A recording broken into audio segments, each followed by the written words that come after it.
Abrimos, señoras y señores, la tertulia en este martes 19 de julio del año 2022.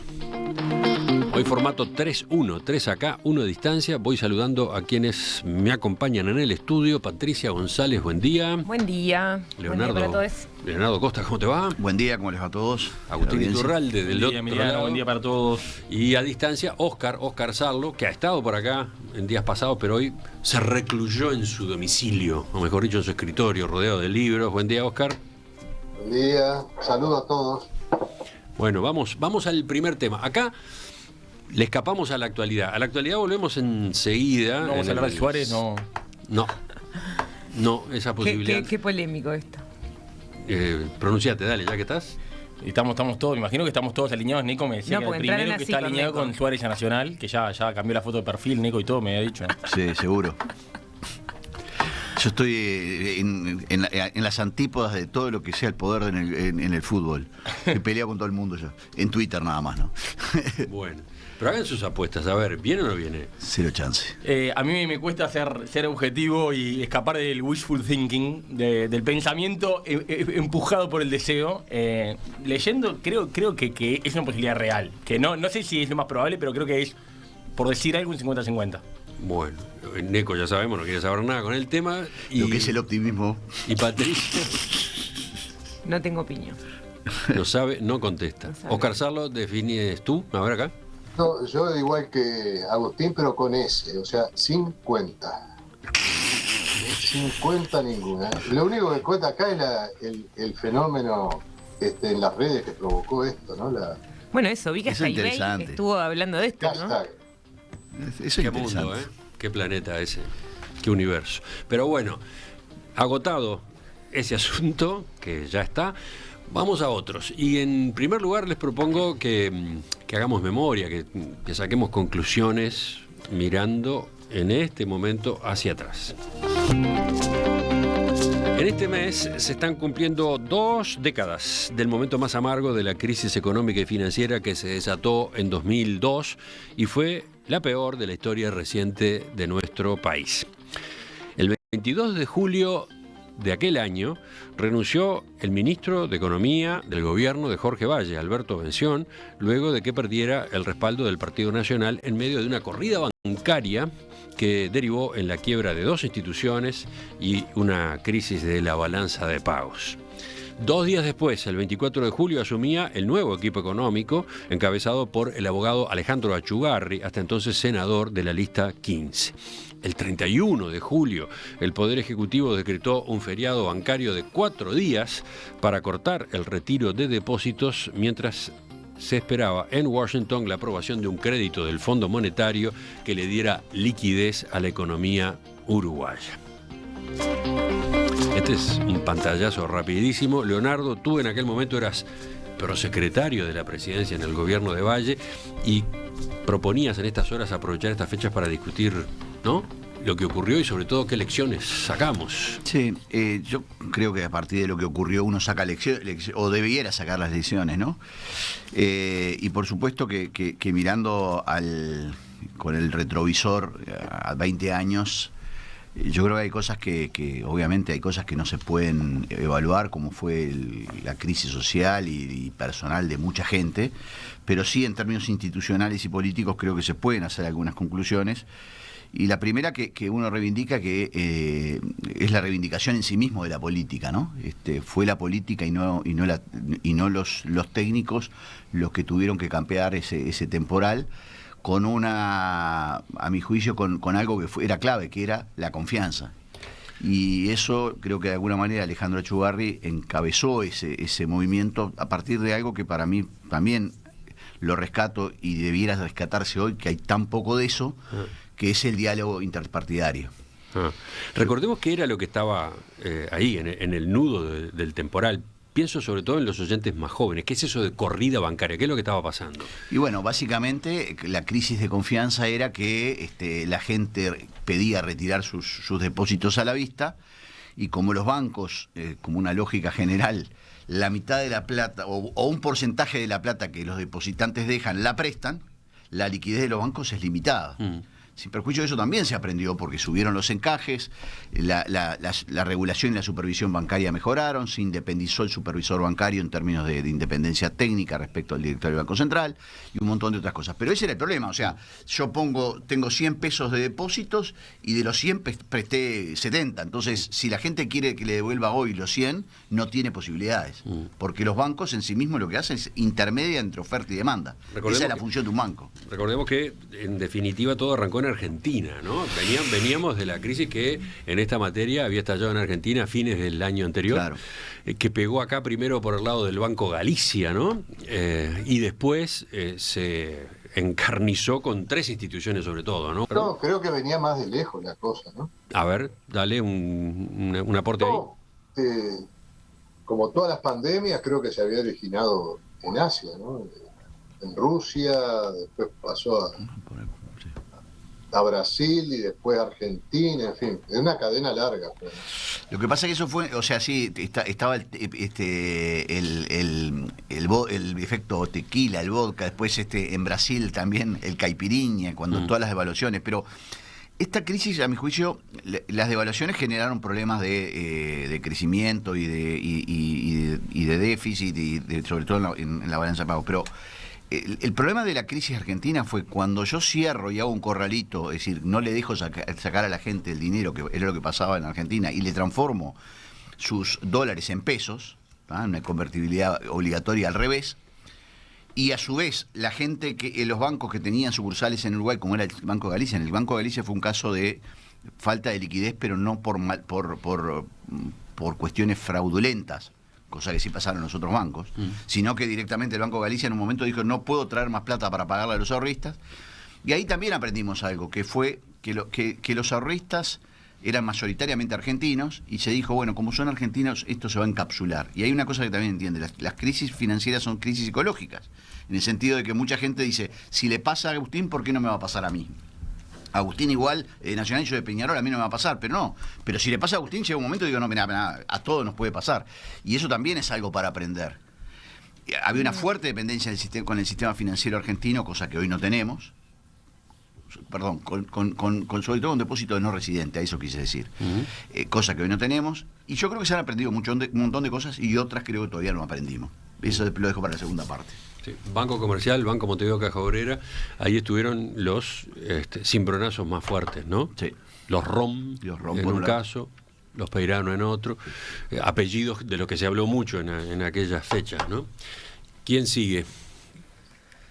Yo puedo seguir.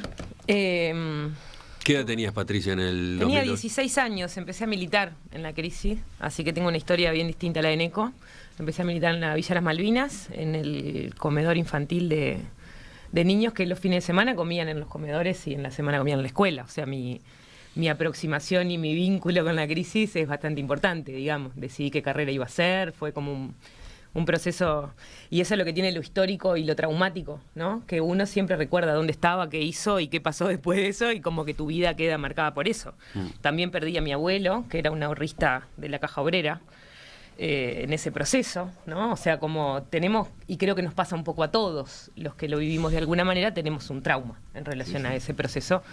Y me parece interesante el planteo de Neco en relación a los aprendizajes. Yo creo que para sumar a esto, yo no soy economista, no, las variables económicas me quedan un poco más lejos, pero en relación a la desigualdad me parece que sí hay un aprendizaje, ¿no? A cómo se construyen los marcos, cuando vos llegás a sostener un proceso de crisis en un marco de una desigualdad que ya ven instalada, ¿cómo haces para que la gente que estaba medianamente en el horno levante la cabeza? Y eso fue realmente traumático y generó procesos históricos en el mediano plazo, ¿no? Yo me vine a estudiar en ese mismo tiempo a Montevideo y gran parte de mi generación no podía venirse a estudiar. Yo vengo de una ciudad que tenía una fábrica que cerró, la Sudantex, y cuando cerró la fábrica, la mayor parte de mis compañeros y mis compañeras, los padres trabajaban o uno o los dos en esa fábrica. Y pasó gente a comer en ollas colectivas y... Entonces, hay un proceso de cómo vos armaste tu proyecto de vida y cómo armaron los proyectos de vida de esas infancias que en el mediano plazo queda bastante signado, es muy difícil. vos no recomponés, vos podés mejorar las variables económicas, podés un montón de cosas. Tengo un recuerdo bastante... Carlos Moreira era el intendente de Colonia, increíblemente, en ese tiempo también. Eso no cambió. Claro, eso no ha cambiado, las cosas que no han cambiado. Y nosotros en un momento fuimos con el grupo jóvenes que llevamos el merendero a pedir que necesitábamos más leche en polvo y más cocoa, porque los gurises se tomaban 3 tazas de leche como nada, ¿no? Entonces dijeron, bueno, no, porque tenemos una cuestión de presupuesto y todas las dificultades, ¿no? Y salías afuera y estaban todas las 4x4 de la intendencia. Loco, eso es la desigualdad. O sea, había gurises que no comían y había un sistema político que consideraba que eso era un gasto que no podían enfrentar. Entonces, yo creo que ante eso también, y al proceso que después vino del Frente Amplio, los 15 años, mirando para adelante, hay que pensar un poco en eso también, ¿no? En cómo las desigualdades y cómo lo de los... Miraba el cartel de los Pereira, los Rom. ¿Cómo decís vos? Estos tipos están llevando un montón de plata cuando la mayor parte de la gente no tiene para comer. Entonces, y creo que en eso también espero que tengamos también un aprendizaje, además de los aprendizajes económicos, que las variables sociales son variables demasiado importantes y que sobre las que tenemos que pensar y construir también, no solamente cuando hay estallidos. Agrego como telón de fondo lo que estaba pasando en la República Argentina, ¿no? Había caído un gobierno en Argentina, ¿no? 5. Bueno, 5.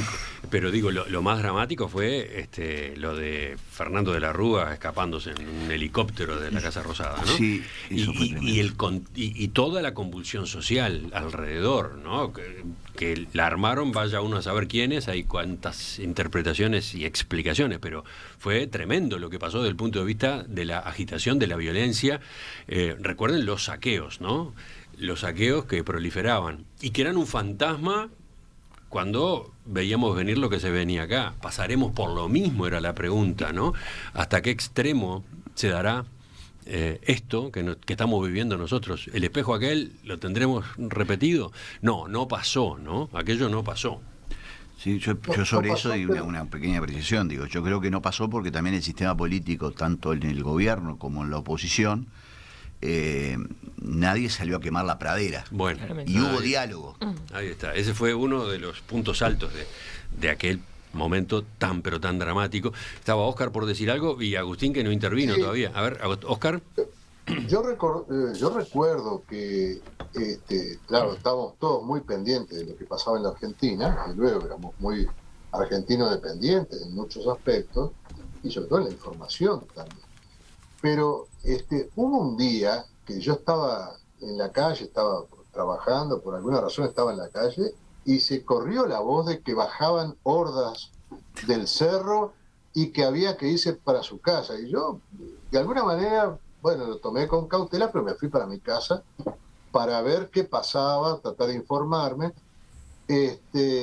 Y bueno, es decir, alguien jugó con esas expectativas y generó un clima que después se vio que era todo falso. Pero se empezó a hablar de que iba a haber asaltos y cosas, ¿no? ¿Te acordás como un pequeño...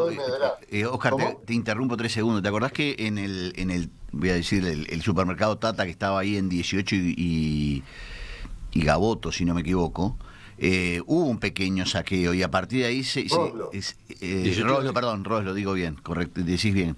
Ahí y a partir de ahí hubo en algún otro lado y se empezó a correr eso de que siempre me llamó la atención la expresión bajaban hordas del cerro. Clasista, profundamente clasista, ¿no? Totalmente, ¿no? Claro. Yo estaba en la Ciudad Vieja, me acuerdo, y desde ahí se decía, mirá que están pasando tal cosa, se anuncia esto. Bueno, es decir, y todos como sociedad mantuvimos una parsimonia para conducir, ¿no? Y eso yo creo que se ha examinado ya por algunos y merece examinarse también cómo respondemos como sociedad, ¿no? Es decir, y esto no apareció ese día. Si tenemos una cultura que hace de la prudencia, de la salida en conjunto, de la salida más solidaria, de creer en los otros, de alguna manera, en contener los impulsos que todos tenemos, ¿verdad? De ponernos histéricos frente a situaciones como esta. Y logramos capear todas las tentaciones que había para estallar, ¿no? Porque, no faltaba quien dijera, si acá somos... No. estamos lejos los argentinos sí que son bravos y protestan, bueno, pero ¿qué consiguieron? Nada. Estar hoy con el mismo problema. Hay gente que sigue pidiendo el helicóptero para el presidente y sigue soñando con que la salida está en un push que logre cambiar la figurita sin cambiar nada, ¿no? Porque en realidad lo que hacen es afirmar lo peor de cada sociedad, es decir, el cambio planificado, el cambio como vino en el Uruguay, que yo creo que, como bien dice Patti, en la cabeza de muchos estaban, de muchos dirigentes de los partidos tradicionales, en los cuales había conscientes e inconscientes también, estaba claro que era tan grave la crisis que solo se salía dándole una oportunidad a la oposición que había de alguna manera apoyado a la salida, por lo menos no incendiando las praderas que decían. Sí, y en eso estuvo el cambio, fue parte de la razón por la cual el Frente accedió al gobierno también. Se ganó el derecho a ser gobierno. El sistema político todo trabajó de manera civilizada, coordinada, patriota, podría decirse, si buscamos un término fuerte, ¿no? Sí, condujo bien el problema. Dice desde la audiencia Julio que hay que incorporar en esta reconstrucción a un nombre, el de Juanjo Ramos, ¿no? Sí. No se olviden del rol determinante de Juan José Ramos desde AEBU y cómo apoyó los esfuerzos de Valle. Leonardo Costa seguramente lo tiene bien presente, añade. Bueno, fue AEBU, pero encabezada por Lalo, por Juanjo y por Peñalosa, que era el otro dirigente fuerte. Yo el otro día contaba con Lalo que tuvimos una reunión cuasi secreta, aunque todo el mundo se enteró que en Uruguay no existe eso, en Suárez con toda la dirigencia de EU, y el nexo era Mario Vergara, y se hizo una reunión donde más o menos se discutieron algunas cosas que en parte después fueron el insumo de la salida. Y quiero rescatar también a Larrañaga también, ¿no? Porque Larrañaga tuvo mucho que ver desde el Parlamento, junto con Heber y junto con Pancho Gallinal, en el diálogo con el Frente, ¿no? Son esas cosas que... ¿Y en esas reuniones se pactaron paros? Le pregunto con un poco de ironía, porque voy a que hubo paros de AEBU que no eran paros, ¿no? Hubo paros que supuestamente tenían motivaciones sindicales y lo que buscaban era que los bancos no abrieran para que no se continuara dando la corrida. Hubo, ¿no?, algo de eso. Y te digo más, con un integrante de la tertulia... Que... 20 años después reconociendo, me encanta. Pero yo no lo reconocí antes. Eso se supo... Se supo de manera permanente y creo que salió a estado público poco tiempo después, ¿no? Voy a contar una cosa con un integrante de esta tertulia, que es Esteban Valenti. En enero del 2003 hubo una pequeña corrida y Esteban estaba muy vinculado a la República en ese momento. Entonces yo lo llamo y le digo, mirá, tenemos un problema, una pequeña corrida bancaria de vuelta, y yo no sé si me lo habían dicho, acá está detrás un banco internacional. Cosa que confieso que no era cierto, porque no había nada. Al otro día la tapa del diario de Esteban le había puesto, tal banco está detrás de esto. Y eso también paró. Y digo, ¿por qué? Porque eran crisis de confianza tan fuerte que cualquier chispita incendiaba el bosque, ¿no? Agustín, ¿tú qué edad tenías en aquel momento? 15 años. 15. Contanos, bueno, si tenés presente la situación o estás operando simplemente en plan balance, no, claramente. Creo lecciones. Que como describían, ¿no? Es un hito que esas cosas que todos sabemos dónde estábamos, qué pasó, bueno, que lo que teníamos cierta edad. En alguno de los momentos, en alguno de los días, ese día que describen que yo vi en el centro, acá en Montevideo, que también no están bajando hordas, que esa expresión que nadie sabía qué se significaba, pero eso, viendo lo de Argentina, yo creo que varios hicieron un raconto bien de algunos diferenciales de Uruguay, de que nos permitió salir mejor que Argentina, pero también está bueno ir un poquito antes y ver qué hicimos mal, ¿no?, para llegar ahí.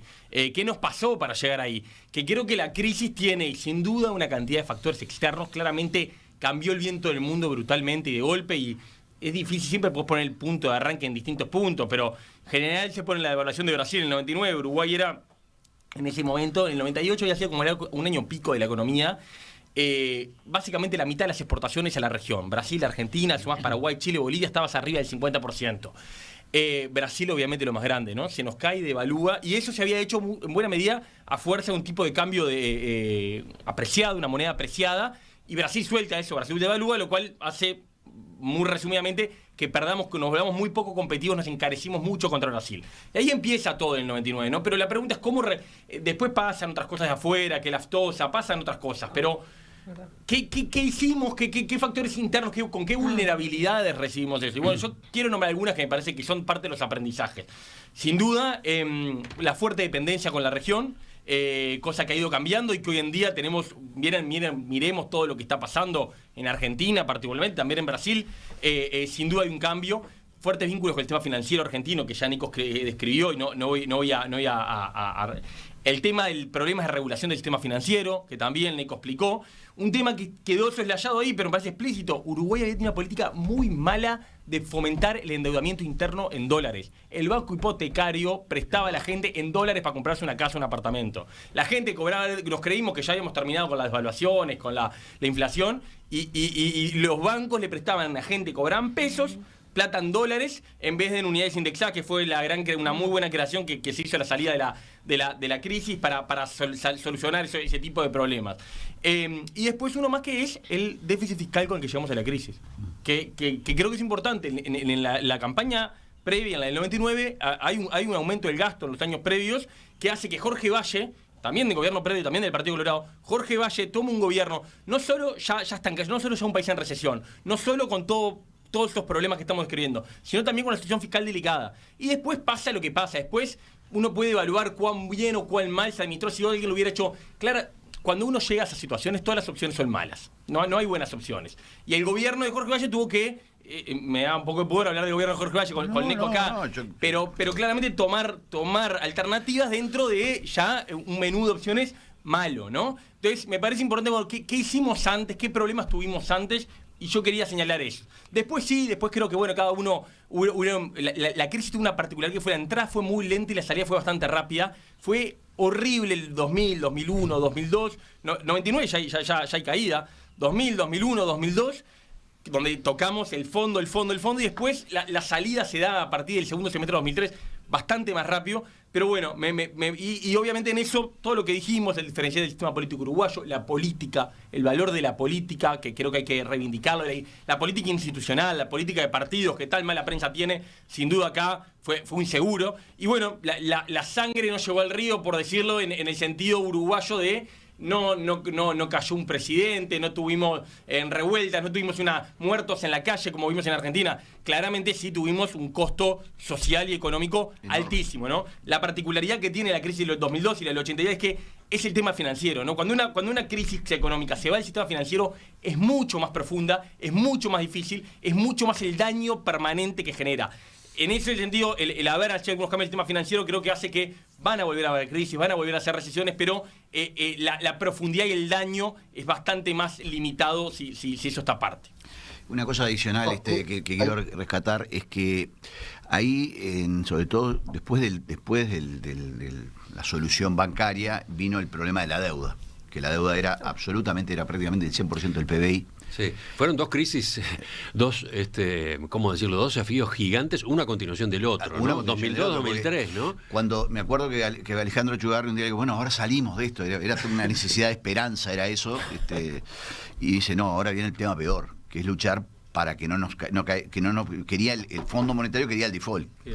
Sí, en el recuerdo borroso y con la distancia hay gente que tiende a mezclar los dos hechos y son diferentes. Fueron separados, tuvieron unos meses de distancia entre uno y el otro, ¿no? Porque este otro es el primer, empieza a trabajarse en el 2003. Uh-huh. Y en el 2003 el vasco Achugarri, porque no era vasco, dijo, yo no voy a permitir esto, y tenía siempre, el otro día le pasaron un video que lo estuve escuchando en TV Ciudad, que lo hablaba en términos futbolísticos, ¿no? Dice, deme tiempo, yo necesito tiempo y yo le voy a pagar, pero no me mate ahora.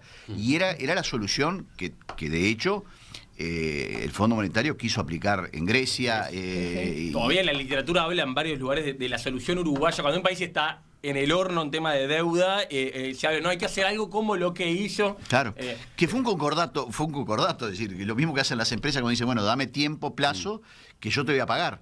bájame la tasa de interés, o sea, y esa fue una pelea que yo creo que sí ese es un activo que tenemos en Uruguay hoy, que es la confiabilidad de la deuda pública, porque si los gobiernos del 2004, del 2005 en adelante pudieron seguir emitiendo con una unidad de deuda que fue muy exitosa y a buenas tasas y sobre todo logrando tener oxígeno financiero, fue sabiendo de que Uruguay había algo que nunca hizo en su historia, que es desfoltear su deuda.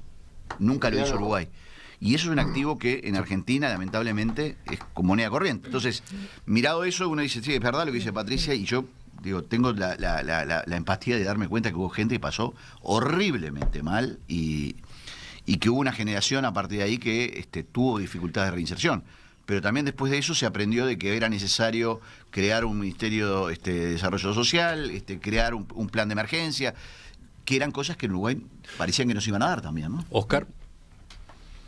Varios apuntes que seguramente darían para varias intervenciones, porque son aspectos polémicos también, ¿no? Pero el primero, yo estoy de acuerdo con lo que han dicho explícitamente, supongo que lo comparten todos, lo que ha dicho Neto y Agustín sobre la gestión política, donde Achugarri jugó un papel central porque era el coordinador del gobierno en el Parlamento y pasó casi a ser una especie de primer ministro para conducir toda la salida y desde el Poder Ejecutivo, ¿no? Como ministro de Hacienda, pero que condujo todo el acuerdo con la oposición y todo. Todos tenemos la percepción de que eso fue crucial, porque es el triunfo de la política sobre la economía pura, digamos.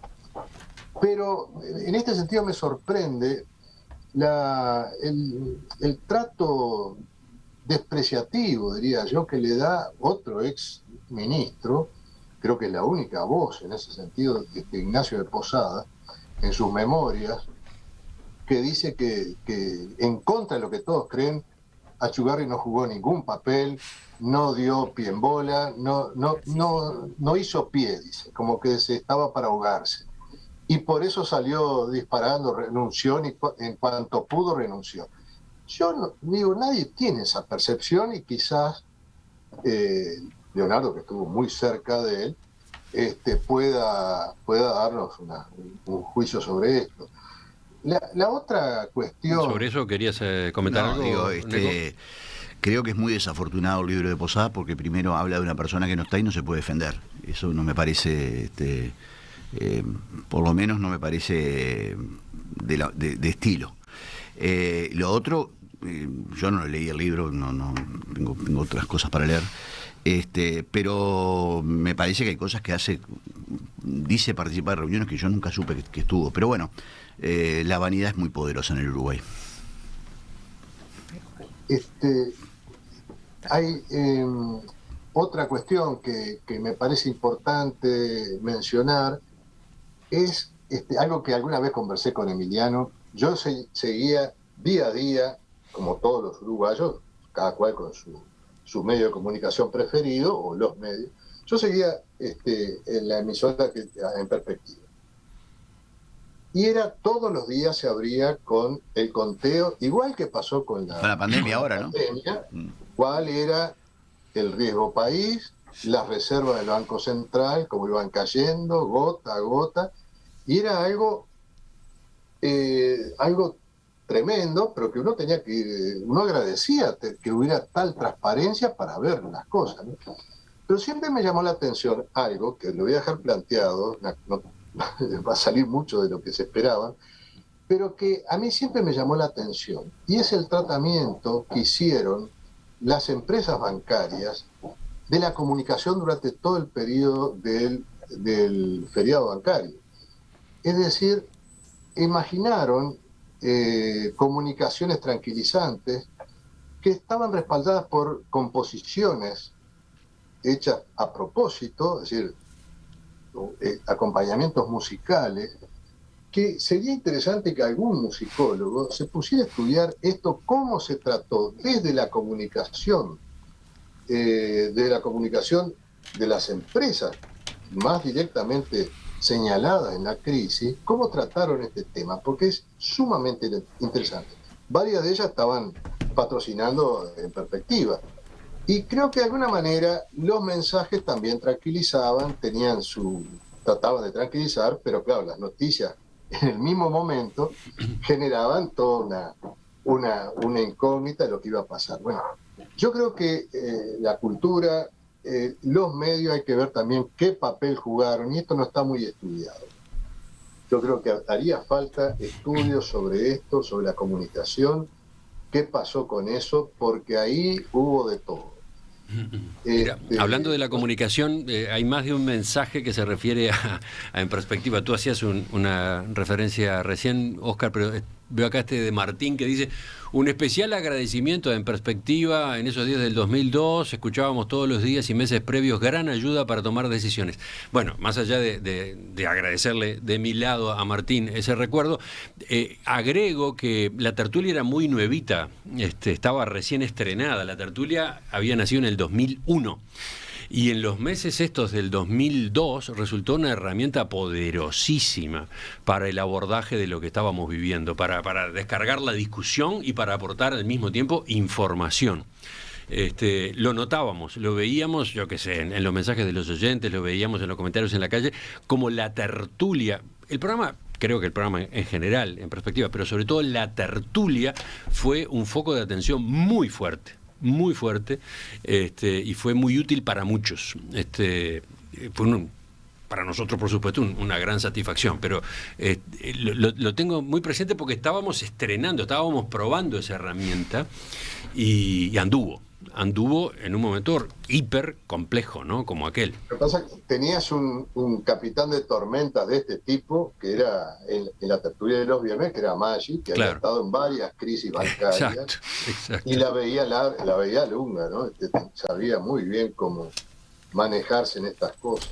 Sí, hubo varios nombres que se destacaron en aquellas tertulias en esos días. Carlos Maggi, por esa experiencia que tú estás mencionando, el propio doctor José Claudio Williman, el economista Luis Porto, el economista Walter Cancela, y podría citar algunos más, ¿no? Ellos fueron nombres particularmente útiles para estos temas, ¿no? Sí. Pero bueno, volvamos y cerremos por hoy. Sí, hay otra cuestión que ha sido soslayada en estas intervenciones, que obviamente no podemos tocar todo lo que está en esto, pero no quiero dejar de señalarlo, y es que buena parte del problema se generó por, yo diría, debilidades humanas en el Banco Central, ¿no? Así que algunos hablan inclusive de connivencia con algunos de los agentes más tóxicos que tenía la banca, que eran los ROM. Los ROM calaron muy fuerte en las esferas de gobierno de nuestro país, ¿no? Se codeaban tanto con el expresidente Lacalle como con Jorge Valle. Es decir, formaban una troupe ahí muy familiar, que había lazos que estaban desde la década del 90, que estaban muy firmes.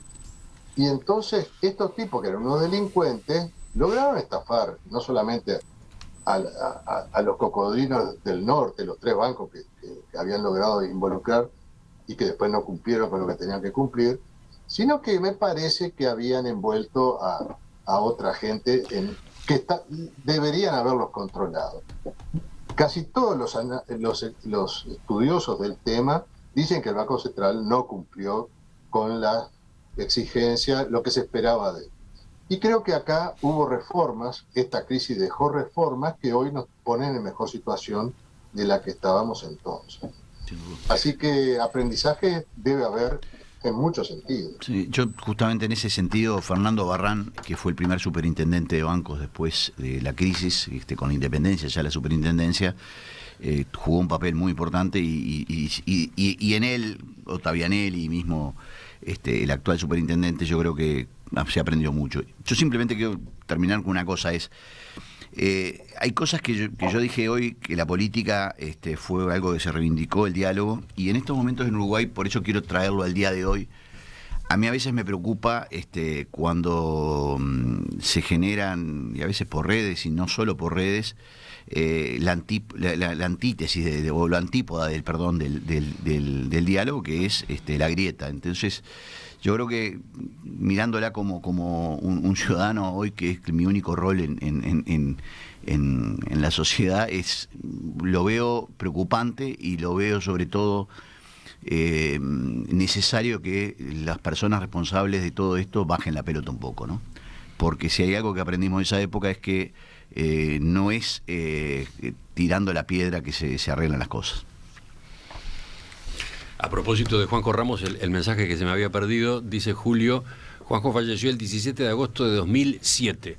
Dejó 2 hijos, un sólido respeto de su rol y gestión sindical y política, y un recuerdo imborrable en la mayoría de los bancarios de su generación.